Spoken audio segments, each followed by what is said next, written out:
की छत्रपती शिवाजी राजेंचे हे वारसदार राजर्षी शाहू यांचे विचार यांच्याशी गद्दारी संभाजीने केली. सर, हल्ला झालेला आहे आणि हा हल्ल्यामागचं बघायला कालपासूनच घरी घुसणार अशी धमक्या स्वराज्य संघटनेने दिली होती. आता तुम्ही तुमच्या शब्दावर ठाम आहे, इतिहास म्हणून हे बघा, खरं तर मी त्यांना आजपर्यंत छत्रपती संभाजी किंवा संभाजी राजे असं म्हणायचो. त्या संभाजीला माझा निरोप आहे की ज्या पद्धतीने तू सगळं विशालगडावर पेटवलंस, महाराष्ट्रामध्ये दंगल घडेल असे जे काही आराखडे ऐकले गेले, तुला कोणीतरी पुढे केलं होतं. कारण का ह्याच्यापुढे मी तुम्हाला म्हणणार नाही, काही लढाई विचारांची आहे आणि तुम्ही ज्या विचारांवर जातात ते शाहू महाराजांचे विचार नव्हते, ते तुमच्या वडिलांचेही विचार नाहीत. एखाद्या वडिलांनी आपल्या पोराचे विचार खोडून टाकावे हे नजीकच्या इतिहासात कधीही घडलेलं नाही. म्हणजे हे बेदखल केल्यासारखं आहे. वडिलांनी तुमचा निषेध करणं म्हणजे तुम्हाला बेदखल करण्यासारखं आहे. मी तर पुढे बसलो होतो, मला फक्त आवाज आला गाडीतनं, गाडीवर काहीतरी पडल्यासारखा आवाज आला. पुढे जाऊन आम्ही थांबलो, तोपर्यंत उलटे फिरले. हे 3च पोरं होती.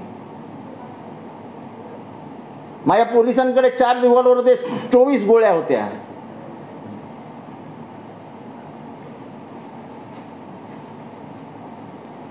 चार पोलीस होते.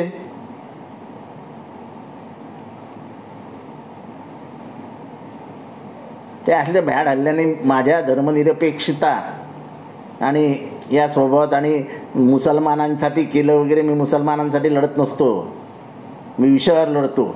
गजापूरमध्ये जेव्हा तुम्ही मस्जिद तोडलीत तेव्हा तिथे फक्त हिंदू राहत नाही, मुसलमान राहत नाहीत, तिथे हिंदू राहतात 80% आणि ते एकोप्याने राहतात. त्यांचे सगळे सण एकोप्याने साजरे केले जातात. ही कोल्हापूरची परंपरा आहे.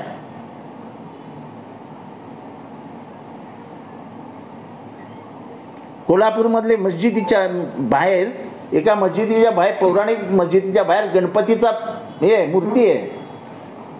ही सामाजिक एकता शाहू महाराजांनी जपली होती. ती सामाजिक एकता खरं तर ह्या घराण्याने जपायला पाहिजे होती.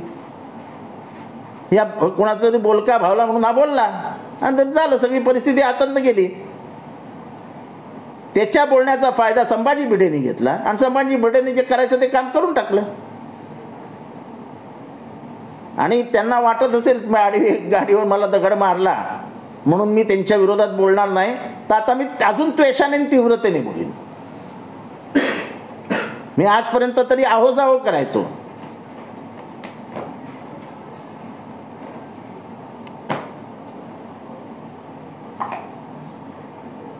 तुम्ही विचाराने चुकलात, तुम्ही शाहू महाराजांचे विचार सोडलेत, आम्ही नाही सोडले.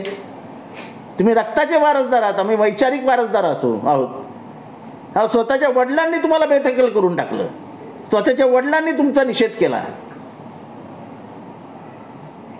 खरं राजकारण त्याच्या मागचं हे आहे की तुमच्या मनामध्ये आग आहे, जळतंय तुम्हाला की तुमचे वडील खासदार झाले.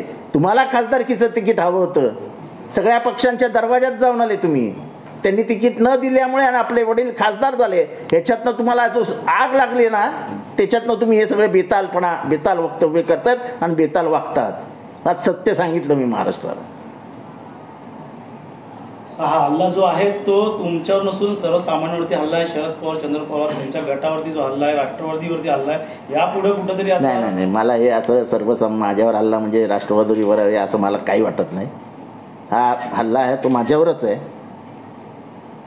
मी पक्षापेक्षावर काय ढकलत नसतो. माझं बोलणं होतं, मी बोललो होतो, माझं इतर कोणी बोललो नव्हतं आणि मी आजही बोलतो की छत्रपती शिवाजी राजेंचे हे वारसदार राजर्षी शाहू यांचे विचार यांच्याशी गद्दारी संभाजीने केली. स्वराज्य संघटनेतले ठीक आहे ना, चालतात पोलीस सुरक्षा, पण हे पहिल्यांदा माझ्या गाडीपाशी येऊ शकले नाही तर आजपर्यंत माझ्या गाडीपाशी येण्याचं कोणी दाखवलं होतं डेअरिंग. राज्य संघटनेने सुरक्षेवर प्रश्नचिन्ह निर्माण होतं. पोलीस सुरक्षा कुठे पोलीस सुरक्षा दिली आणि गेली. पोलीस सुरक्षेबद्दल वगैरे काही बोलणार नाही. ठीक आहे, जे झालं झालं. गाडी चालत होती, 4 ते 5 लोक हातामध्ये मोठा मोठा काठी आणि डंडा घेतले होते. आणि दगडफेक पण झाली. दगडफेक जीव घेणं आम्ही मला हे फक्त दगड पडल्याचं समजलं. पुढे जाऊन मी गाडी थांबवली, पण ते उलटे पळून गेलेली होती. प्रति हल्ला देखील होऊ शकला असता. तुमच्याकडे सपोर्ट गार्ड पण आहेत, मात्र त्यांनी तसं न करता मात्र तुम्ही कुठेतरी कायदा सुव्यवस्था बघता. आता सरकार कुठेतरी कायदा सुव्यवस्था बघत नाही का? मी पोलिसांना विचारलं की तुम्ही उतरले का नाही गाडीतनं, तेव्हा पोलीस म्हणाले साहेब तुमच्या सुरक्षेचा प्रश्न होता म्हणून आम्ही फायरिंग केलं नाही तर आम्ही फायरिंग करू शकलो असतो. त्यांच्यावरती काय कलम लावले पाहिजे एखादी अशा प्रकारचे? मला माहित नाही कलम बिलम काय लावायचे. काल रात्री सर काल रात्री सर ज्या पोलिसांकडे विषयावर अर्ज हात केला लावलेला होता. आहे, आपले कार्यकर्ते देखील नाशिकला जाऊन आले. मात्र स्वराज्य ज्या काचेवर लिहिलेलं होतं ती काच धुण्यात आली, कारण ती मळलेली होती. भगवा झेंडा देखील धुण्यात आलेला आहे. मात्र हे असं शिस्तीत आणि प्रेमाने त्यांना सल्ला दिला होता. देखील आपल्यावरती आज असा हल्ला होता. ठीक आहे ना, त्यांचं त्यांनी काम केलेलं आहे. आम्ही आमचं काम करत राहू. आम्ही धर्मनिरपेक्षता एकदा ठरवली आहे तर ती पाळणार ना. गजापूरला जाऊन संभाजीकडनं अपेक्षा होती की तिथे सामाजिक एकता निर्माण व्हावी.